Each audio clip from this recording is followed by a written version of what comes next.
हरि शरणम हरि शरणम हरि शरणम।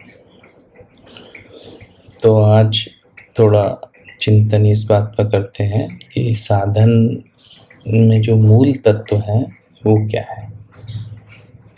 कि जो हम किसी भी गुण को पसंद करते हैं, हम चाहते हैं कि ये वाली क्वालिटी हमारी लाइफ में होना चाहिए। तो ऐसे नाम अलग अलग हैं, तरीके अलग अलग हैं किसी चीज़ पे पहुंचने के, पर वास्तव में सेंटर में उनमें कौन सी ऐसी क्वालिटी है जो हमें पसंद आती है। तो जो की वैल्यूज़ है वो क्या क्या है। तो पहली इसमें है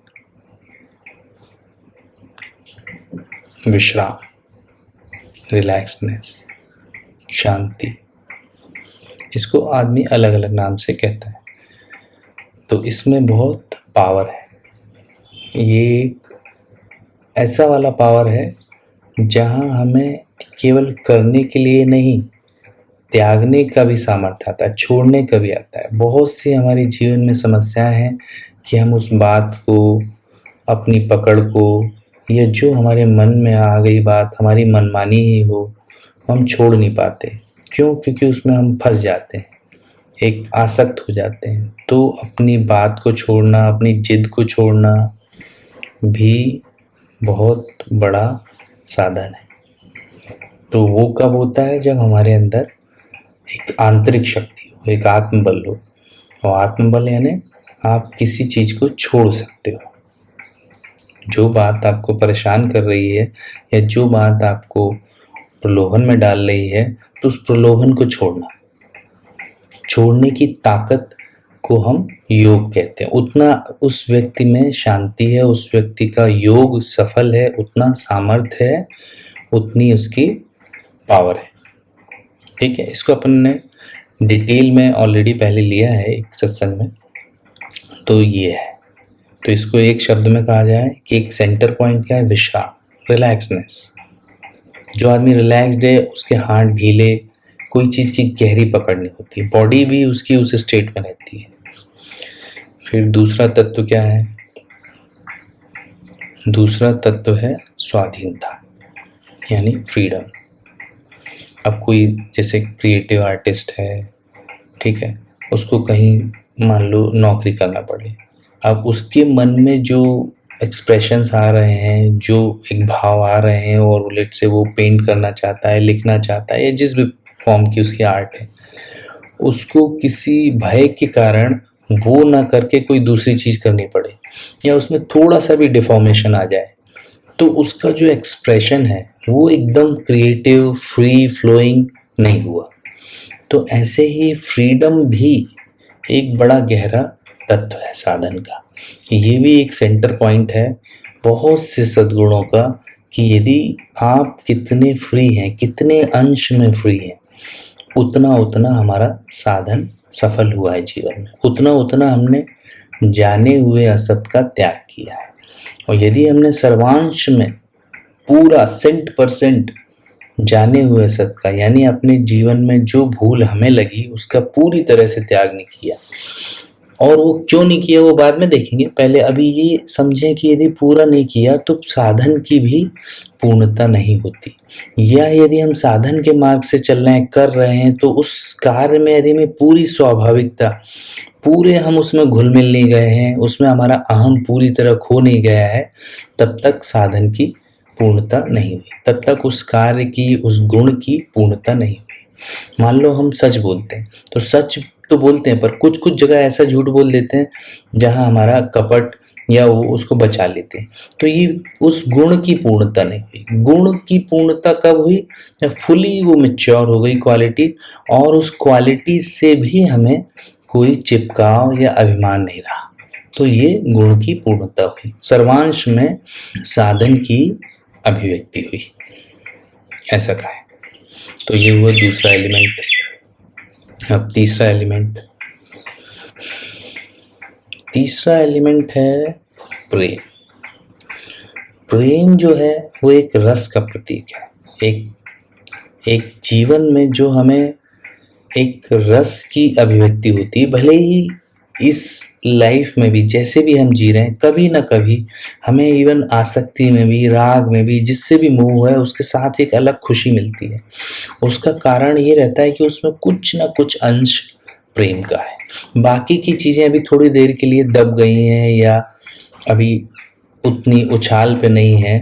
जैसे मान लो किसी व्यक्ति से हमें प्रेम है, तो उससे रस प्रतीत होता है, उसके साथ हमें अच्छा लगता है और अनायास ही हमारा बहुत अच्छा समय व्यतीत हो जाता है। टाइम का भी एहसास नहीं होता है। या कोई खाना हमें अच्छा लगता है और उस वक्त हमें भूख लगी है, तो उस वक्त जो एक रस प्रकट होता है उसमें कहीं ना कहीं कुछ ना कुछ अंश प्रेम का रहता है।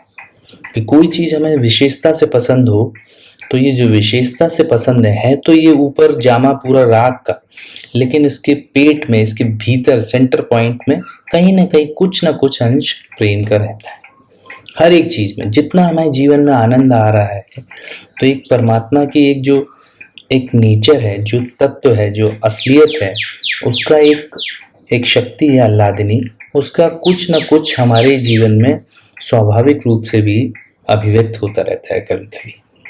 तो जैसे जॉय हो गया, रस के अनेक अनेक प्रकार हैं। जैसे एक फ्रीडम में भी एक रस है, एक जॉय है। जैसे कभी कभी जो हम नेचुरल हैं, शांत हैं, बड़ी बढ़िया नींद आई है और उसके बाद जो एक फ्रेशनेस लगती है, उसमें भी कुछ थोड़ा प्रसन्नता के अंश होते हैं। या फिर जैसे कोई बच्चा हम देख रहे हैं, कोई नेचुरल सीन देख रहे हैं, एक उसके बाद जो एक ठहराव, एक आनंद, तो ये जो सुख है ये स्वाभाविक है बहुत। या फिर हमने किसी व्यक्ति की कुछ अच्छी बात देखी, किसी में कुछ गुण देखा, किसी की कुछ प्रोग्रेस देखी और एक जो खुशी, एक संतोष होता है, एक एम्पैथेटिक जॉय, तो वो भी बड़ी शुद्ध प्रसन्नता है। ठीक है, तो ऐसा एक जो रस का प्रतीक है, वो उसको एक शब्द में कहें तो प्रेम। या कोई किसी से मित्रता है, या कभी भले ही थोड़ा दुख सा महसूस हो रहा है, जैसे कि कंपैशन में होता है कि हम किसी के दुख से थोड़ा दुखी होते हैं, पर उसमें भी एक रस है। तो जितने रस हैं, उन रसों को एक शब्द में कहा जाए तो प्रेम।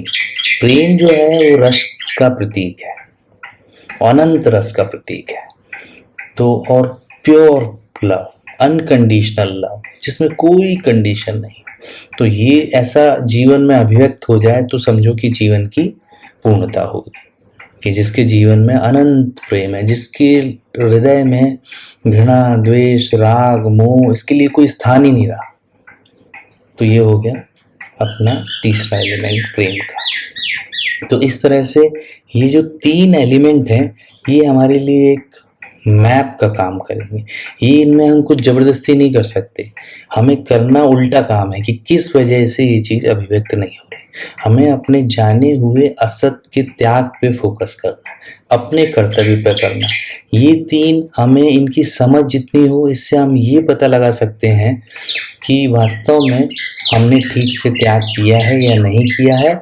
या फिर यूँ कहें कि यदि सर्वांश में हमारा साधन नहीं हो रहा है, या सर्वांश में हमने त्याग नहीं किया है अपने असाधन का या असत का, तो हमें सर्वांश में अभिव्यक्ति अपने सद्गुणों की, या जो भी हमें ठीक लगता है, वांछनीय है, जिसको हम एस्पायर करते हैं, वो चीज़ होने वाली नहीं है।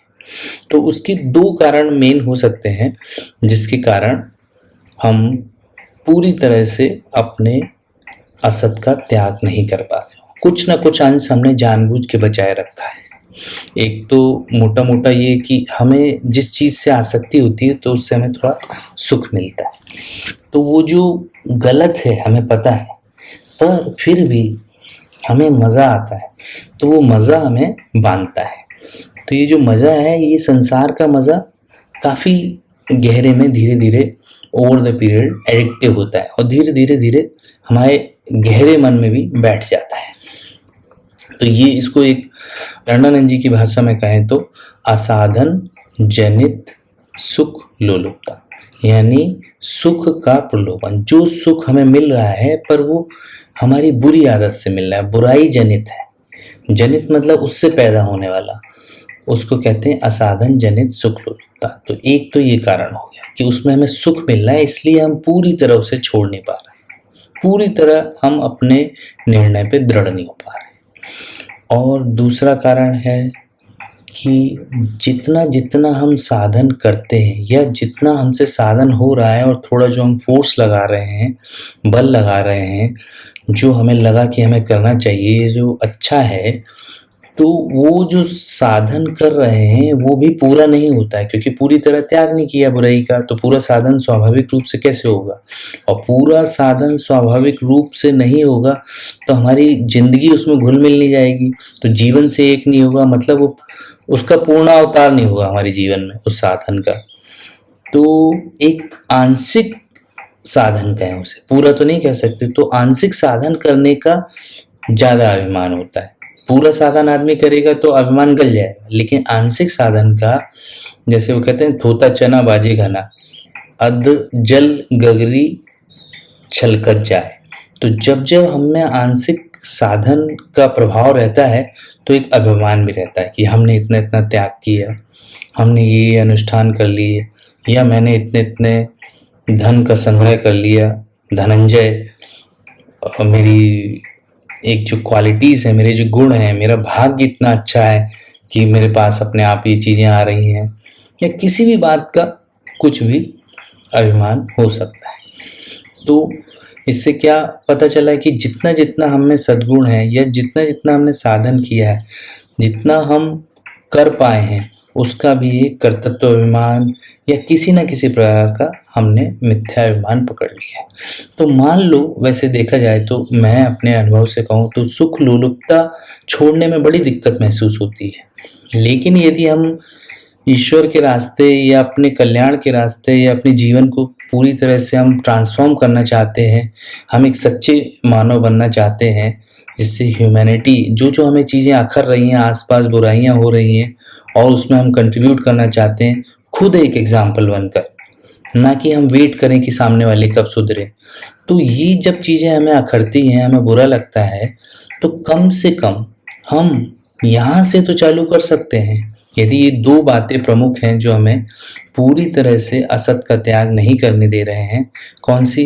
असाधन जनित सुख लोलुपता, और दूसरा है आंशिक साधन का अभिमान। तो हम जो कुछ भी अच्छा करते हैं, जो कुछ भी हमसे भलाई हो रही है, जो कुछ भी हम साधन करते हैं, साधना करते हैं, ध्यान करते हैं, जो कुछ भी हमारी नज़र में अच्छा है, उसका हम अभिमान न करें। और उसका बहुत ही सीधा साधा उपाय है कि जो कुछ भी हम कर रहे हैं, ये हम समझें कि इसमें भी भगवान की कृपा है, कि भगवान ने हमारी ऐसी बुद्धि बनाई है जिससे हमसे ये थोड़ा बहुत हो पा रहा है। तो जितना भी हम साधन करें, मन ही मन भगवान को अर्पण करते रहें कि आपकी कृपा से हो रहा है, आपकी दया से हो रहा है, ये आपके ही चरणों में अर्पण है, इसमें मेरी कोई खास योग्यता नहीं है, ऐसा अनुभव करें। और ये बहुत सही बात भी है कि हमारा वश नहीं है कि जो कुछ भी हमसे अच्छा हो रहा है कि हम कर पाए। इतने इतने डिस्ट्रैक्शंस हैं लाइफ में, तो जो कुछ भी हमसे हो रहा है उसमें ये माने कि हम तो निमित्त हैं। तो हमें आंशिक साधन का अभिमान नहीं होगा। और सबसे बड़ी बात ये समझें कि हम में बेवकूफ़ी हट जाए पूरी तरह से तो जरा से भी चीज़ नहीं होगी। तो यदि हमने कम बेवकूफ़ी थोड़ी की है तो इसका हम क्या अभिमान करें। जो कुछ भी अच्छा हो रहा है वो पूरी प्रकृति की समष्टि की शक्तियों के मदद से मेरे थ्रू हो रहा है, तो इसमें मैं क्या अभिमान करूं। और मेरी बेवकूफ़ी पूरी तरह चली जाए तो मुझे पता ही नहीं चलेगा मुझसे जो हो रहा है, बड़े सहज भाव से होगा, कहीं कुछ फोर्स नहीं, कोई ज़बरदस्ती नहीं, कोई असहजता नहीं। तो जो ये असहजता आ रही है उसके कारण ये मेरे कुछ करने में कमी आ रही है, तो उस करने की कमी के लिए मैं क्या अभिमान करूं कि 40% हो रहा है, 60% नहीं हो रहा है, इस तरफ मेरा ध्यान क्यों नहीं है। तो इस तरह से यदि हम आंशिक साधन का अभिमान छोड़ने की पूरी तैयारी और पूरी दृढ़ता रखेंगे तो असाधन जनित सुख लोलुपता का नाश हो जाएगा। या इसके अलावा भी हम असाधन जनित सुख लोलुपता भी ध्यान रखें कि जो जो हमारे अंदर बुराइयां हैं उनमें कहाँ कहाँ हम रस ले रहे हैं, उनको ऑब्जर्व करें, उनके प्रति अवेयर रहें, तो उस एंगल से, उस सेल्फ अवेयरनेस से भी वो वीक होती जाएंगी। तो ये दो मुख्य पॉइंट हुए, असाधन जनित सुखलोलुपता और आंशिक साधन का अभिमान। यानी जो थोड़ी भलाई हम कर रहे हैं, हमसे हो रही है, चाहे कर्तव्य के रूप में, पैसे कमाने के रूप में, या पढ़ाई करने, या जो कुछ भी आपको अपने अंदर गुण प्रतीत हो रहा है, उस गुण के अभिमान में बढ़ावा न दें और उसको नष्ट करते रहें, उसको गलाते रहें। हरि शरणम, हरि शरणम, हरि शरणम।